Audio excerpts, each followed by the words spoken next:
Sir ఇప్పుడు MP ఎలక్షన్లు వస్తున్నాయి, ఓటు దేనికి వేద్దాం అనుకుంటున్నారు? ఓటు బ్యాంక్ అంటానంటే ఇన్ని రోజులు టీఆర్ఎస్ గవర్నమెంట్ లో మనకు మంచిగా 40 ఎకరాలు 30 ఎకరాలు భూమి ఉంటే కూడా రైతు బంధు ఇస్తుంది, కళ్యాణ లక్ష్మి ఇచ్చిండు. ఓకే, మరి ఆయన మిషన్ భగీరథ మన దగ్గర బోర్లు నీళ్లు ఏం లేకుంటే కూడా ఎక్కడి నుంచో పైప్ లైన్లు ఇటన్నీ తీసుకొని వచ్చి నీళ్ళు ఇచ్చిండు. అన్ని సౌకర్యాలు ఇచ్చిండు ఆయన. ఈ సౌకర్యం ఇవ్వలేదు అనేది లేదు కదా. ప్రజలకు అందరికీ తెలుసు కదా, నాకు ఒక్కరికి నీకు ఒక్కరికి తెలిసింది ఈ విషయం అయితే ఏం కాదు. గవర్నమెంట్ కూడా 3 నెలలు అయింది, అన్ని పథకాలు చేస్తామని చెప్పుకుంటూ అనేది పథకం లేదు కదా. కాంగ్రెస్ వచ్చాక ఏమైనా మారింది అనిపించిందా సార్? మార్పులు ఏమైనా జరిగాయి?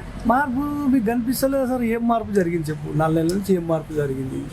బస్సు ఒక్కటే మార్పు జరిగింది. ఆ బస్సు అంటే కూడా ఇబ్బంది జనాలకు. బస్సు పెట్టడంపై మీ కారణం?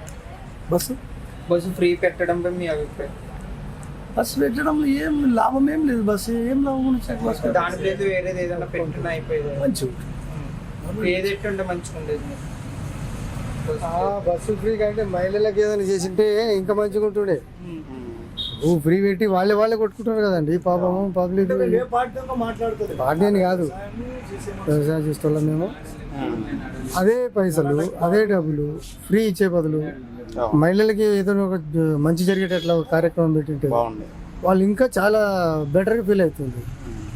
మాకేం చేయదు, వాళ్ళకు తగవలు పెట్టుకుని సీట్ల గురించి కొట్టుకుంటున్నారు, సస్తున్నారు. ఏం లేదు.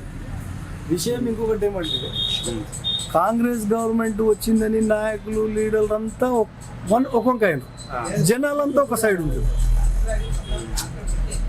కాంగ్రెస్ అధికారంలోకి వచ్చిందని పెద్ద వాళ్ళు కానీ ఎవరైనా కానీ ఊర్లో గ్రామాల్లో సర్పంచులు వాళ్ళంతా ఒక్కొక్క జనాలంతా ఒక్కొక్క పరిస్థితి కూడా ఎట్లుంటుంది చెప్పు? టీఆర్ఎస్ గవర్నమెంట్ ఉండవు, కళ్యాణ లక్ష్మి అంటే ఇట్లా నింపిస్తే నెల లోపల వాళ్ళకి డబ్బులు వస్తుంది. ఈయనేమనే నేను 1 లక్ష రూపాయలు ఇస్తా, వాళ్ళు 1 తులం బంగారం కూడా ఇద్దామప్ప అంటానంటే మా కాంగ్రెస్ వాళ్ళు. టైం మీద అందనప్పుడు అవన్నీ ఎవరు అడగారు కదా. ఇబ్బంది ఉన్నది, వాస్తవం ఉండొచ్చు, అవన్నీ ఎవరు అడుగుతారు? జనాలు ఎందుకు అడుగుతారు? అదంతా ఎవరు అడగారు? గ్యాస్ సిలిండర్ అని చెప్పి 500 డబ్బులు వాపస్ చేస్తామని అంటారు. జనాలకి ఏం తెలుస్తుంది డబ్బు వాపస్ వచ్చేది? తెలియగలుగుతుందా? అది తెలియదు కదబ్బా. పబ్లిక్ మాట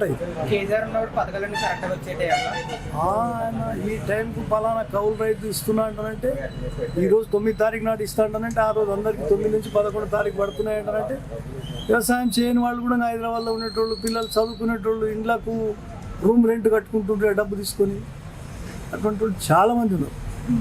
పెన్షన్లు కూడా టైంకి వచ్చేటి 1 తారీఖు నుంచి 3 తారీఖు వరకు అంటే వాళ్ళకు అట్ ఏ టైం పెద్ద మనుషులకు అందరికి డబ్బులు తీసుకునేది. ఇప్పుడు కాంగ్రెస్ వాళ్ళు 4 ఏళ్ళు చేస్తానన్నారు. అదే అడుగుతున్నారు అబ్బా.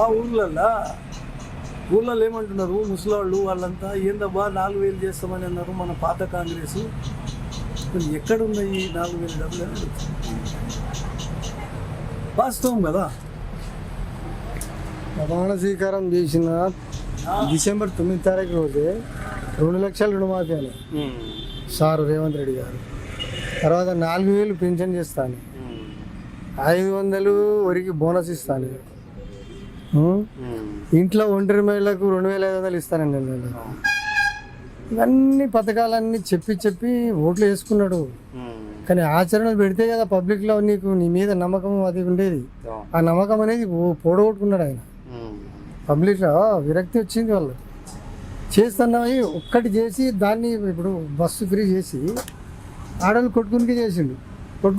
అది కూడా వ్యతిరేకం అయిపోతున్నది.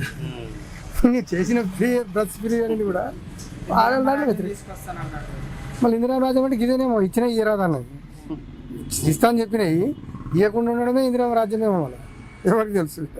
ఇంకోటి ఏమనుకున్నారంటే, రాజశేఖర రెడ్డి ఉన్న కాంగ్రెస్ గవర్నమెంట్ ఉంటుందేమో. రాజశేఖర రెడ్డి తొలి సంతకం ఎప్పుడైతే మన కాంగ్రెస్ ప్రభుత్వంలో కరెంటు మాఫీ, తెలుగుదేశం ప్రభుత్వం ఉన్నప్పుడు కరెంటు తీగల మీద వేస్తే బట్టలు ఆరేసుకుని ఉంటుందంటారంటే, రాజశేఖర రెడ్డి ఆ పథకం అట్లా చేసినాడు కదా, వీళ్ళు కూడా అట్లనే చేస్తా అన్నారేమో అనుకొని జనాలు ఓటేసినారు.